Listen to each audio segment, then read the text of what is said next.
Will one night of partying destroy your progress? I will say no, and this is also why I would say it's even beneficial for you. My name is Timon. I've been coaching for more than 10 years now. Children, teenagers, adults, CrossFit athletes, elite level athletes in, for example, the Weightlifting Federation or professional soccer players like in Union Berlin. And I have coached in multiple countries, holding a master degree in sports science. And I gave this answer to the question because training is not just about performance for me, it's about living fully. So last weekend we partied from 3 p.m. to 3 a.m. here in Bamboo in Koh Phangan in Thailand, where I'm right now. And it was a really, really nice experience. Super wild party, completely free, going wild. And I just came home around 4 a.m. Was really, really drained from dancing, sweating, just moving around, meeting a lot of people, also taking some substances. And all this really threw off my body. So I felt also like, wow, I didn't do something very good for my body in this case. It was exhausting. I was super tired on the next day with a little bit of sleep. But guess what? It was still worth it. And my friend Amir and me, we still showed up on the next day to the workout in the afternoon. We were kind of tired and couldn't push that much like we would normally do, but it doesn't matter. We still had the athlete mindset. We stayed committed to our goal. For me personally, is go to competitions, train hard for this. And when I like to go, for example, for a party or enjoy any other part of my life fully in this way, it doesn't mean that I don't give a shit anymore about my passion for the training. And so we still made it. This is all what it is about. So this story really made me thinking about this whole rigid mindset, which I see very often. And I know this because I was also there. I was in this monk mode when I did bodybuilding, for example, and I was training 5-6 times a week. And I saw everybody super dedicated about planning the meals. So I had my meal prep, bring my boxes wherever I went. Ate my meals perfectly planned with the calories, with the macros, so much protein and all these things. No partying at all, no night out. If you ask me if I want to go somewhere, stay out longer than 10 p.m., this was very critical. Friends were already making fun of me that I'm always saying, okay, it's 10 p.m., guys, I'm out. I will definitely go home in time that I can sleep, that I can rest. I prioritize my training a lot, and this is how it goes for me. And I also enjoyed it at this time, but I will just say this is not sustainable if you want to keep this monk mode all the time. For me, it's about finding this balance where I have the highest priority on this, which really fulfills me, which is doing the training, going from competitions, being really committed to these goals, to this lifestyle.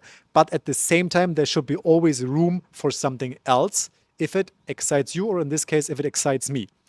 I just think if it comes to this point where it feels like sacrificing something for this, from this negative energy, this is when it comes to this bad relationship to training, and you just also lose the long-term joy and will not progress anymore. This is why I'm also making this video.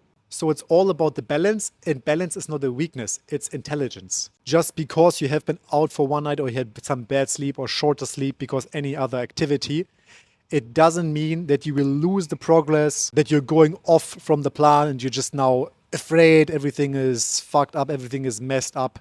If you come from this energy, from fear, and then going to training, this is where really everything gets messed up, I would say. Because the body is very resilient. So you have seen, even when I did this party, I still went to training on the next day, the day after. So I don't mind about this. If I feel less energetic on the next days, maybe my workout will be a little bit reduced in the intensity. But on the other hand, I also feel like I had so much energy from this event in a different way. My mind really had this benefit of from taking the break, just being completely out of the gym, out of this routines, thinking about training, thinking about habits or whatever, just being completely wild and free and dancing and partying, and also these connections. I met so many people over there, which was maybe the most fun for me. I got to know so many people and had so many different interesting conversations, even sometimes about CrossFit. I told some people about this, how amazing the training is for me, for example. And some people got so inspired. Somebody even wanted to come there, so we just kind of made a handshake that he will show up there as long as I'm still here, this few more days, because he told me exactly what people have struggled with, like being stuck in this lazy, uninspired mode and then not going to training, even if they feel they really need it. So this kind of life balance really refuels the commitment and increases also the motivation for training again afterwards. So related to this, I want to go one more time into this athlete mindset, which I'm talking about a lot also in my intuitive training video course, because I really see like the different way of thinking about training, why to go there, when to go there, and with what kind of intention the life is lived by being an athlete. It's not about perfection. We were not fully recovered to train on the next day. We were not really ready to get the best result in our workout on the next day, but this is not what it is about. It's looking for the long-term goals. And this kind of training was still a good impact to reach the goal of getting better in the specific CrossFit elements, like learning some skill, getting stronger, getting faster, whatever. So I don't give up my goals, but I also don't have to punish myself. I just went to this training session on the next day because I felt like I want to move a little bit. I will enjoy it. This is also a way to see it. Which intention do you have got to go for the workout?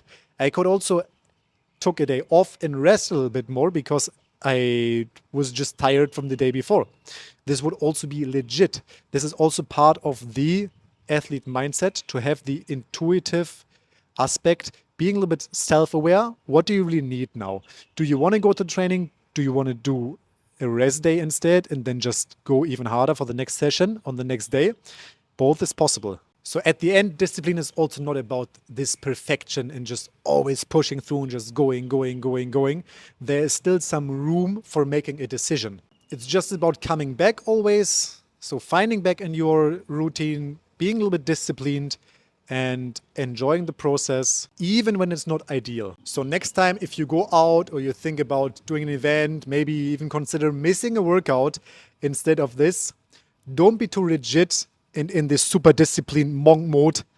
Just really think about the big picture. Where is your long-term goal? What can you do to still get there? But how can you also keep this balance, and how much can get you out of this event, even if it's not directly training or related to your training, to your sport goals? This doesn't matter that much. If you found this video interesting and helpful and you want to get to know more about training mindset, training lifestyle, check out the next video on my channel.